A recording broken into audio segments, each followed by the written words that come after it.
I could say that, I think there's been a number of critical moments for me. There have been times when I was afraid that I was losing my ministry. Mm, There were times when I was afraid that something was happening in my family. Um, mm, there were times when I was afraid that I wasn't doing enough in a situation. mm-hmm. And so I think that I think there are many times for us. Let me just pick on being a parent for a bit. I know you're a parent; you've got a few years to go yet, in terms of Mm-hmm. catching up with me. But the journey is real, and at the beginning, most of our fears around our kids are very, very physical. They've got a fever, Mm-hmm. they're coughing, they won't sleep, they don't seem to be growing fast enough. Whatever it happens to be, right? Is some other kid developing faster than my kid? Um, will they be as good at soccer as me, Mm-hmm. etc. They're all better than me, but probably not than you. You might have a bigger fear in that case. The challenge in those situations early on is all this physical sets of fears or whatever else. As they grow, the physical gets a little bit easier sometimes, not Mm-hmm. always. There Mm-hmm. can be really big medical challenges, and I've had my share of those in my family. But it becomes a much more of an existential, emotional fear. What if they don't um, learn what I'm teaching them? What if they don't live like me? What if they make bad decisions?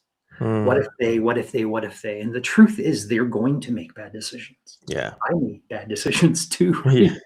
Like, Yeah. they are going to fail against my standard of who they should be because I don't even understand who they are, right? Mm-hmm. They are Mm-hmm. going to even see God differently than me because I don't see him Mm. perfectly. Mm-hmm.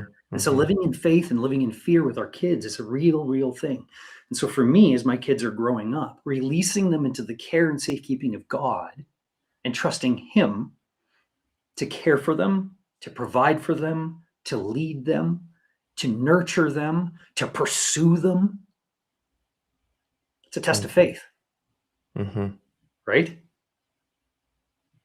So we can I see it agree. in areas of ministry. We can see it in areas of our physical lives when we have or feel like we don't have enough. God used churches and support as missionaries to test us a number of times. We were blessed to have a church that put us on the field with just dramatic amounts of support. And over the years, I'm going to say this now, and I didn't always say it this way, but I'm going to say it this way.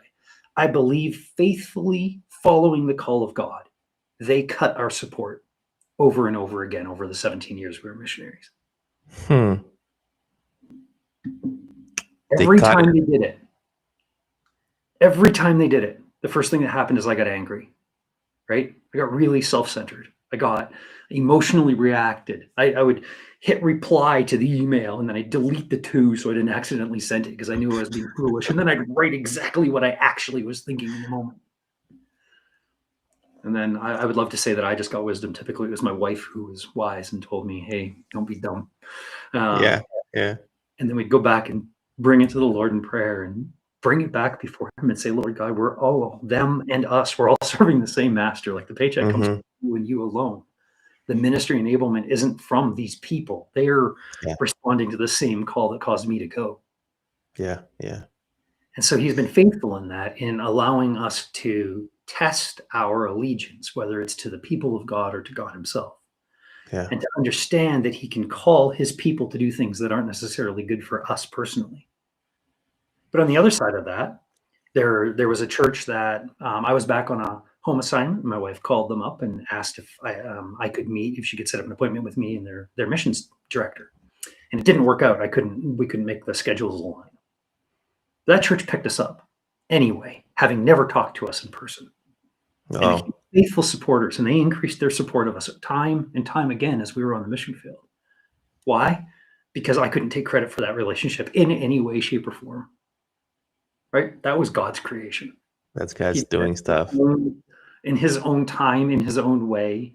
And so I can see the fear and the faith are always there. And the actions that accompany faith are always available to us. And the actions that accompany fear are always available to us. Mm-hmm. And the question in Mm-hmm. any given moment, and oh my word, I want to graduate from this and move on to always choosing faith naturally. But we don't. Mm-hmm. We live in between, and we are people who fear.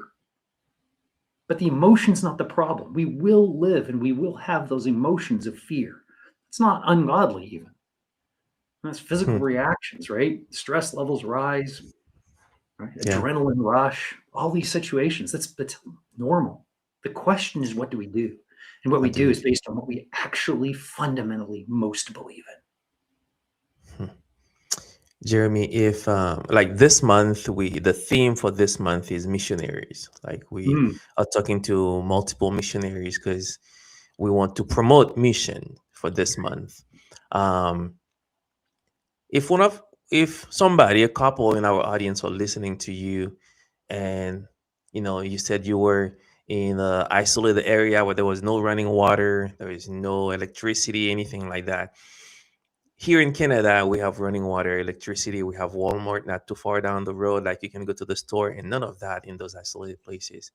Why do you think somebody should leave the comfort of their country, like the safety nets, the like whatever they need or they want, it's just down the road, to go to a place where there is no running water, where there is dirt, where seeing people suffer?